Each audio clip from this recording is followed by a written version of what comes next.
considering I'm a throwaway, this is probably the time to reveal the truth behind Black Ops 4 Zombies' original intended plans. You guys really want to know what's behind the truth? Better plan to archive this dump too, as this is a throwaway. Here's the truth behind the original plans of Black Ops 4 Zombies before the Cold War takeover. On the 9th of June, 2024, Ducky Shocks of Nixes created a post on the Call of Duty Zombies forum. The post went relatively unseen. It has 1 like and 0 replies from any other members of the site, but its contents might be worth paying attention to. In their post, Ducky says there's been a pastebin link floating around that showed Black Ops 4's intended life cycle. They go on to say that what they're getting from this is that it appears Transit would have made its full grand return if we got a second year of Black Ops 4. So let's dive into the pastebin and see what the fuss is all about. To start with here, I'm going to read through all of the information that the post provides, and I'm not going to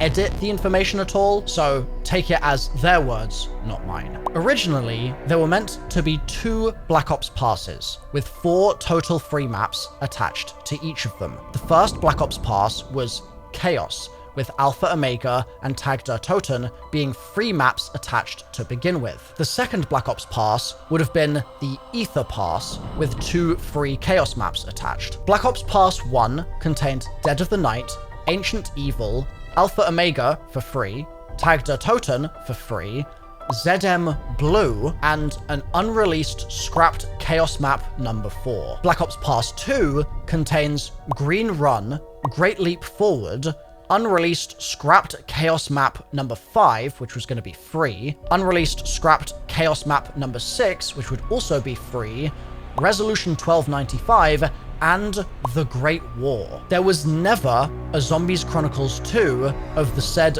faithful remasters in these works. That was never in the charts under Treyarch to begin with. The Victis remakes would have been the Victis characters doing the pylons as a callback to Black Ops 2 Zombies, akin to the Maxis and Richtofen side. But this time, it would be undead Richtofen and Primus Nikolai's scheming following up to the Great War. So just a Milo comment here for clarity is that undead Richtofen and Primus Nikolai would have taken the place of old Richtofen and Maxis in those X. Alpha Omega was in the works before the launch of Black Ops 4, and it's considered DLC 1 for the Aether story. Classified was DLC 0, technically, while Tag der Toten was a complete rush job to get them finished during Black Ops 4's development. Now, originally, prior to all of this, the Transit remake was planned to be on Black Ops 3's Zombies Chronicles. Its T7 strings and assets, that's Power Station, non-blackout multiplayer stuff, mountainy terrain vistas, and the jet gun strings, were built on the Black Ops 3 engine and were finished alongside Mob of the Dead before they were ported into Black Ops 4. Just for clarity here,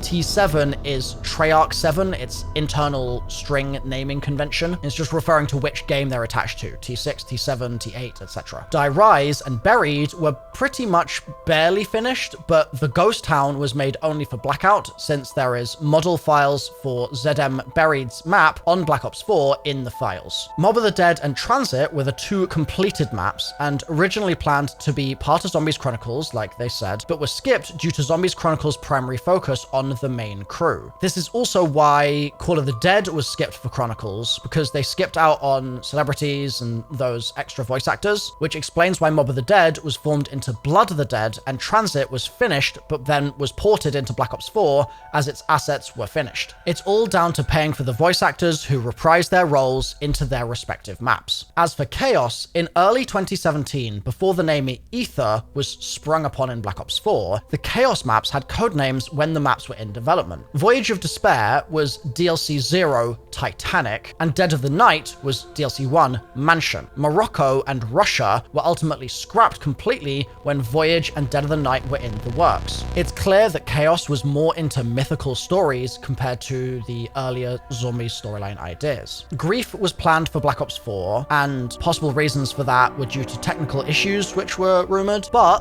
the scripts for that game mode are actually finished and they can be loaded into Blood of the Dead. It's also rumored that if you do compile the PlayStation 4 version of Black Ops 4, playlist scripts have codenames listed as ZM Blue and ZM Orange, as blue would have been planned in the Black Ops 2 pass before it got canned. There's a theory why the ZM codenames are color-coded when Activision Shanghai and High Moon Studios took over. If it wasn't for Treyarch taking Cold War over, ZM White would have been ZM Nuked, but they just changed the naming convention with a different studio, I suppose. That's a Milo comment there. Given that, this is back to the leaker, there are remaining files called ZM Nuke in the files of Alpha Omega, despite the fact that it's also called ZM White. The Great War was always planned, as there are textures and scripts relating to Crusader NPCs left in the files, shown in the COD wiki.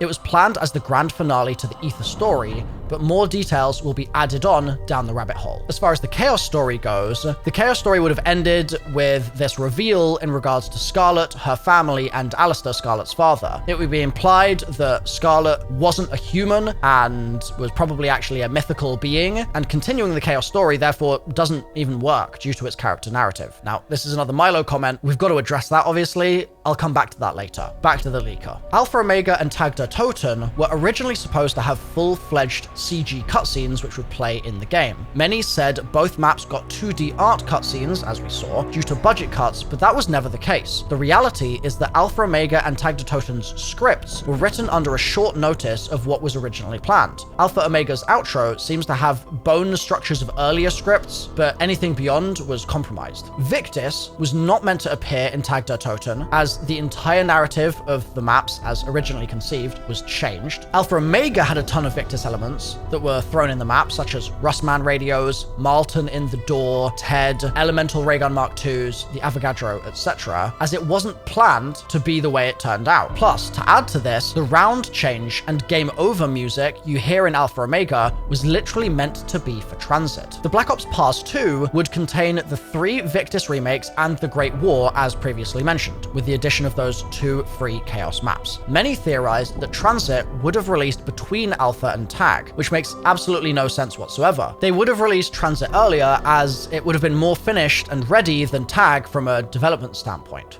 The Ultimus crew serves 0 point in the narrative, as they would have frozen to death in Tag's cutscene, and Victis back in blood would be awakened from their chambers by undead Richtofen. Everything between Alpha and Tag were written in just a few short months. The main characters in Black Ops 4's Year 2 content for zombies would have been Victis, Primus Nikolai, undead Richtofen, and the main villain would have been Dr. Monty. Now, to break down into the Aether story, for its core narratives for Black Ops 4, the story goes that the cycle is broken, they go to Alcatraz, we meet Victis in stasis, they would have been woken up from their chambers, Primus Nikolai would tell us this knowledge that he has to keep in his soul to fight in the Great War, and the leaker says, in my opinion, if this was the plan, it would have taken place in an alternate Great War where they defeat Dr. Monty using Primus Nikolai's soul, while undead Richtofen would have manipulated Victis to help them along the way in the grand finale. This could have been what was planned before the scripts were written, shortly between Alpha Omega and Tag der Toten. For Transit, it was reworked just like all the BO4 maps, given that its BO3 assets were ported into BO4, as the leaker said. And keep in mind that the Blaze Phase perk was made for Transit, given the open areas of the map. Keep in mind that Black Ops 4's business model was releasing a zombies map every operation. It was a drip feed to a stream of content similar to today's live service games, but a big drop of content doesn't fit that model. So keep in mind that if all the Chaos maps were released, it would have completed its story to close its books, and if all the Aether maps released, that definitely would have been the closest thing we would get to a Zombies Chronicles 2. This is all I wanted, says the leaker, to get out for now. I want to warn the Hidan Prime Twitter account, this is Milo speaking now, I don't know why Hidan Prime is catching strays here, but I want to warn that the Hidan Prime Twitter account isn't very sourceful, says the leaker, because there was never a Dark Aether map planned for Black Ops 4. Actually, due to the game's turbulent reception and the Sledgehammer and Raven fallout of their Cold War game, that all led Activision to getting Treyarch to step in to take over development to work on Cold War, leaving the future of Black Ops 4 with a potential Year 2 and a Black Ops Pass 2 scrapped and canned. I do want to mention, says the leaker, that the fate of Transit, Die Rise and Buried are currently unknown, but rumors say they're finished and are currently on hold, waiting for a future entry, likely to be the Black Ops 6 zombies map Liberty Falls, which is rumored to feature Transit elements. So that's the leaker's post. There's some stuff in here that I think is accurate. there's other stuff in here that I think is really inaccurate. For example, the idea that the Chaos story doesn't work if Scarlet isn't human is nuts. Like, that's just false. I think that the Chaos story absolutely works if Scarlet is a demigod, and the way this leaker has kind of articulated this almost makes it out like that reveal would have come in later maps than the ones that we had, and like Ancient Evil does that. So I don't really know why there's this disconnect there. It's quite strange. And also, some elements of this and the way it's written, it's very poor English, first of all, but also it kind of comes off as fan fiction. I'm not saying that the entire thing is, because there are elements of this that are true and they are interesting, and especially things relating to the strings in the game and stuff like that are sort of verifiable. We do know that there was a year 2 intended for Black Ops 4 Zombies. And as the leaker said at the end, a big reason why we didn't get a year 2 for Black Ops 4 was simply that Treyarch ended up being needed elsewhere. They had to put out fires caused by development mishaps and difficulties that the other studios were experiencing. And this is something that I can attest to. I've spoken to many devs over the years,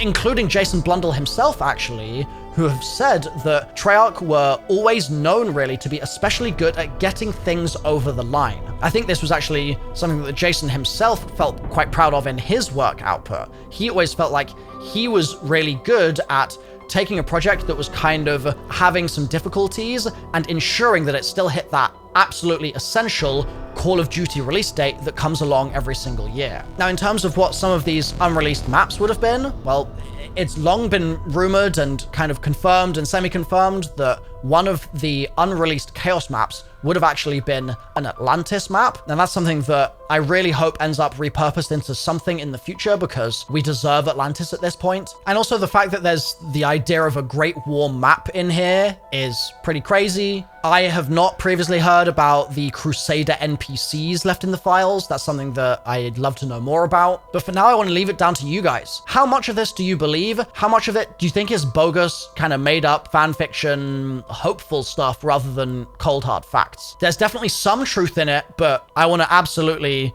sort of make it very clear that I don't think everything in here is accurate by any means. So let me know what you believe and what you don't in the comments down below. And as further information like this comes out over the coming weeks, months, and years, I'll be sure to cover it on the channel. So make sure to subscribe.